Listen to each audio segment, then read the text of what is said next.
សួស្តីអ្នកទាំងអស់គ្នាថ្ងៃនេះយើងវិលត្រឡប់មកជួបគ្នាជាថ្មីទៀតហើយនៅក្នុងប្រធានបទថ្មីដែលនិយាយអំពីស្រមោលទាំង5ប្រភេទធ្វើឲ្យមនុស្សខ្លាចរអាខ្លាំងដោយសារពិសដ៏សាហាវរបស់វាមានស្រមោលជាច្រើនប្រភេទហើយប្រភេទខ្លះអាចមានជាតិពុលប៉ុន្តែស្រមោលភាគច្រើនមិនមានពិសដែលគ្រោះថ្នាក់ដល់មនុស្សទេហើយការខាំរបស់វាអាចបង្កឲ្យមានភាពមិនស្រួលពួកវាជាទូទៅមិនមានគ្រោះថ្នាក់ដល់អាយុជីវិតឡើយតែទោះជាយ៉ាងណាក៏ដោយស្រមោលមួយចំនួនដូចជាស្រមោលគ្រាប់កាំភ្លើងនិងស្រមោលគោព្រៃអាចសម្លាប់បានវាត្រូវបានគេស្គាល់ថាមានស្នាមឈឺចាប់ដោយសារពិសដ៏ខ្លាំងរបស់វាទី1ស្រមោលភ្លើង Red Imported Fire ស្រមោលភ្លើងប្រភេទនេះមានដើមកំណើតនៅអាមេរិកខាងត្បូងអាវុធប្រឡាយលោកនៃស្រមោលភ្លើងវាជាដើមដែលមានសារធាតុពុលកកកុញជាថ្នាំពុលអាកាឡូអ៊ីនមានលក្ខណៈស្រដៀងនឹងពិសរបស់ពស់ពីងពាងនិងសាច់ឃ្មុំពេលខាំប៊ីសបានបង្កប់ខ្លួនចូលទៅក្នុងខ្លួនរបស់សត្រូវបណ្ដាលឲ្យរលាកខ្ទុះនិងរមាស់ធ្ងន់ធ្ងរស្រមោលប្រភេទនោះពេញនិយមក្នុងការប្រយុទ្ធគ្នាជាក្រុមដោយនាំយកសម្បុកទាំងមូល 10,000 ទៅ 50,000 បុគ្គលរឿងសំខាន់គឺថាពួកគេអាចបន្តពួតបានយ៉ាងឆាប់រហ័សនៅក្នុងចំនួនច្រើនទី2ស្រមោលបូលស្រមោលបូលរស់នៅក្នុងព្រៃភាគខាងកើតនៃប្រទេសអូស្ត្រាលីលក្ខណៈពិសេសរបស់ស្រមោលនេះគឺវាចូលចេញដើរតែម្នាក់ឯងស្រមោលមួយនេះនៅពេលដែលវាខាំមនុស្សនិងបង្កើតអារម្មណ៍ឈឺពើផ្សាដល់ជនរងគ្រោះទី3ស្រមោល Annitus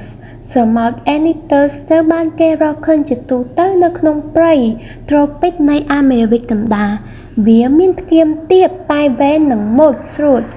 សាច់ប្រភេទនេះត្រៀមខ្លួនរត់ជាស្រេចដើម្បីបង្ហាញចង្កូតនៅពេលណាមួយដែលសត្រូវបង្ហាញខ្លួនជាពិសេសខណៈដែលវាកំពុងធ្វើដំណើរទៅសាងសង់សម្បុកថ្មីសម្រាប់កូនបើអ្នកណាវារាំងផ្លូវរបស់វាស្រមោលរាប់រយពាន់ក្បាលនឹងចេញមកខាំរហូតដល់ស្លាប់សូម្បីតែខ្យាដំរីពីងពាងពស់ឬមនុស្សទោះបីជាកម្លាំងខ្លាំងខាំរបស់ស្រមោល Annitus មិនខ្លាំងដូចសាច់ធំដូចជាខ្លាឬតោក៏ដោយប៉ុន្តែវាគ្រប់គ្រាន់ក្នុងការជ្រាបចូលទៅក្នុងសម្បករឹងរបស់សាច់ល្អិតឬស្បែកពស់នៅពេលផ្សំជាមួយអាស៊ីតដែលបញ្ចេញពីទឹកមាត់របស់វាសាច់ព្រៃអាចរលាយទៅជាចាហួយទុំក្នុងមួយប្រភេទភ្នែកទី4ស្រមោល Bolete ស្រមោល Bolete រស់នៅក្នុងប្រទេសពីនីការ៉ាហ្គាសនៅប៉ារ៉ាហ្គាយវាមានរាងកាយដ៏ខ្លីនិងរាងមូលភាពភ័យខ្លាចនៃស្រមោលនេះមានហេតុនាមថាស្រមោលគ្រាប់កាំភ្លើងព្រោះវាឈឺដូចត្រូវគេបាញ់ប៉ុន្តែកុំញាប់ញ័រព្រោះពិសរបស់ស្រមោលមិនខ្លាំងអាចសម្លាប់មនុស្សបានទេប៉ុន្តែវាមានឥទ្ធិពលទប់ស្កាត់លើប្រព័ន្ធសរសៃប្រសាទទី5ស្រមោល Bulldog ស្រមោល Bulldog រស់នៅក្នុងប្រទេសអូស្ត្រាលីលក្ខណៈពិសេសលេចធ្លោគឺវាជាស្រមោលដែលមានទំហំធំនៅពេលដែលវាពេញវ័យវានឹងឈាងដល់ប្រវែង2សង់ទីម៉ែត្រព្រោះអ្វីដែលធ្វើឲ្យវាគួរឲ្យខ្លាចនោះគឺធ្មេញធំបន្ថែមនឹងទំហំថ្គាមរួមទាំងថ្នាំពុលដ៏ខ្លាំងក្លាពីស្នាមប្រេះដែលអាចសម្លាប់មនុស្សម្នាក់ក្នុងរយៈពេល15នាទីនៅពេលផ្សំជាមួយនឹងធម្មជាតិដ៏កាចសាហាវរបស់ពួកគេ